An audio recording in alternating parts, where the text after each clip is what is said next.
Here's a fun question to consider.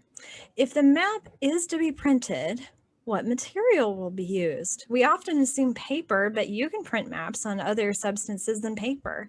Cloth, plastic, different materials and different grades of material absorb ink and toner differently, and that is worthy of consideration when designing your map as well. So as an example, I have a very interesting map shown in the image to the right. This is a World War II silk map. Usually we think about not trying to not get silk wet, but when properly treated, you can print on it.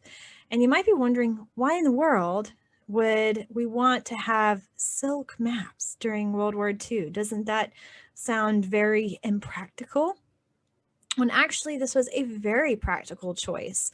When service members were out in the field, they didn't want to have to open a paper map, which would make crinkling noises and could be more subject to tearing and weather and disintegration. So instead, maps were printed on silk so that they could be unfolded silently and could be a little bit more rugged when out in very messy, dangerous situations. Question number 6, if the map is to be displayed, what will the file sizes be? If the map is to be disseminated via the internet, the user's connection speed and computer processing power need to be considered. So this is all about file size and whether or not your file size is accessible. This is something that I started to mention before, but there's a little bit more nuance in this particular question. We have to consider file size. We also need to consider connection speeds.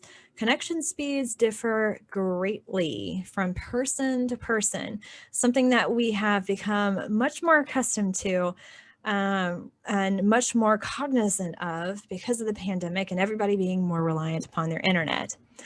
The reality of the situation is, although internet speeds are getting faster, we still have to be cognizant of differences in internet speeds, because just as internet speeds are getting faster, file sizes are also getting bigger as computer processing is getting faster.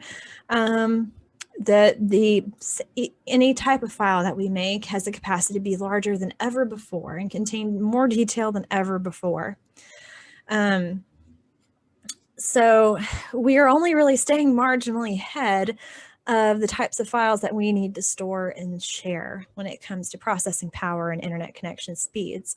So yes, this is still an issue, as much as people want to think that it's not, or that it's not going to be in the future. Maybe it's not going to be in the future, but we'd have to have quite a breakthrough in technology for differences in speed to no longer be a problem. So we have to be respectful of user experience and choose an appropriate file size. There have been a couple of labs where it tends to be the case where the file sizes of the exported maps are extremely large. This is why I have emphasized that certain maps be exported in a different file type with attention to size, because it actually does affect the experience of myself and the TAs in being able to evaluate your work. In this class, other classes, what have you. So we have to be cognizant of this. If it's taking you a long time to export your map or to load it, it's probably going to take someone else a long time as well. And that needs to be troubleshooted, that needs to be resolved. Question number 7, will the map be limited to black, white, and gray tones, or will it be in color? How many colors will be used? Printers and display devices have strict limitations regarding color.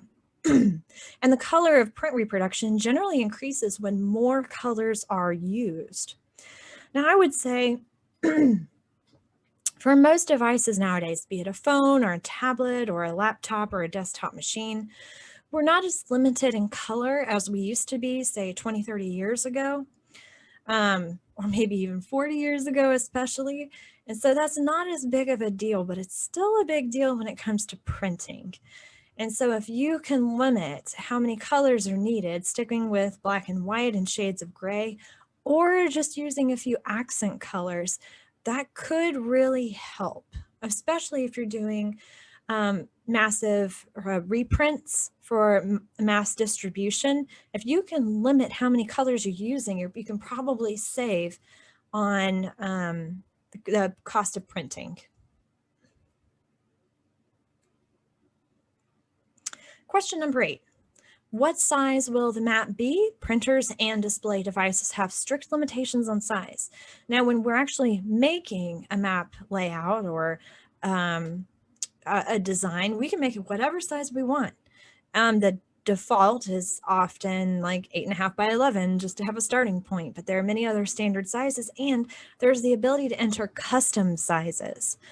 But although you might have a particular custom size in mind, you need to think about how the map is going to be displayed in the end. You're probably going to be limited to certain sizes or at least certain aspect ratios, and you need to take that in consideration at the beginning so you don't have to do a massive reorganization or just have a map that fits poorly at the end. You have to consider size of the map and size of the page it's on and size of the medium on which it will be viewed. Now, a problem that we have nowadays that is increasingly being addressed is different screen sizes. For example, you might want to access the same web page on your phone and your tablet and your computer, your laptop or desktop computer, and the people who design those websites or even those web maps, because you can look at Google Maps on all of these devices, have to consider how that experience is going to change from device to device. And so I have a link to a very interesting article published in 2013 entitled "Different Screen Sizes Not a Problem with Responsive Design." So considering responsive design, if possible, as it pertains to your map, can be very helpful. This is better suited currently for like text and graphics, but if the map is broken up into separate graphics, you can incorporate it in a responsive design. Question 9, how many copies will be required? Certain reproduction methods offer a significant decrease in the cost per unit as the number of copies increases. Other methods don't. So for example, if you've ever gone to the library or the student union or to the department mailroom where there's a copier and tried to make copies, you'll notice that there is a set price on copies. And that's because these types of printers do not have economies of scale, if you will. If you print a lot of copies, it's going to be the same cost per copy as if you only printed a few copies. However, there are some reproduction methods that once they get rolling, they become less expensive as you make more copies. And so it's worth investigating, especially if you're going to be printing a lot of copies, what those reproduction methods are. And talking with someone who works at a print shop, and there's some on campus and off campus, about your different options can be very good. And to talk with them as soon as possible is the most ideal, because then you can talk with them about the limitations of printing on that particular machine. Do you need to limit your colors? Do you need to limit to a particular aspect ratio or size? And you can go ahead and customize your map to the particular printer that you're going to be using, so making a good map and benefiting from economies of scale. This is why it's so worth it to think about all of these issues of dissemination in advance, because you can take them all into account earlier and be more ready for dissemination than if you didn't think about this kind of thing until the end. So speaking of printing, it's worth pointing out that there are different types of printers that are commonly used. And I would say most commonly used by students might be inkjet printers and laser printers. These are available for purchasing and owning for yourself. Inkjet printers do tend to be much less expensive than laser printers, but laser printers do give you a bit better, quite a bit better quality of printing, much more precision. Inkjet and laser printers are great for printing maps on standard page sizes, like 8.5 by 11 or legal pages. and what have you. But if you need to make like a poster, a map poster, or a big poster that incorporates maps, what you need is a plotter. Now, some of you might already have experience printing posters on a plotter, but if you don't and you find that this is something that you need to do one day, there are multiple locations on the OSU campus for finding plotters. So I do have a link to go.osu.edu/OSU poster. I'm not entirely sure when this was last updated. It might be slightly out of date.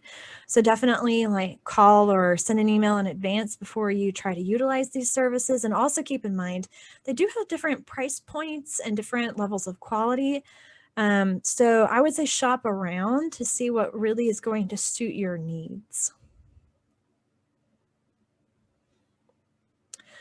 So a lot of these printing methods, inkjet, laser printing, or even these plotters do not have the economies of scale. But I mentioned that there are printing methods that do have economies of scale, and a perfect example of that is offset lithography.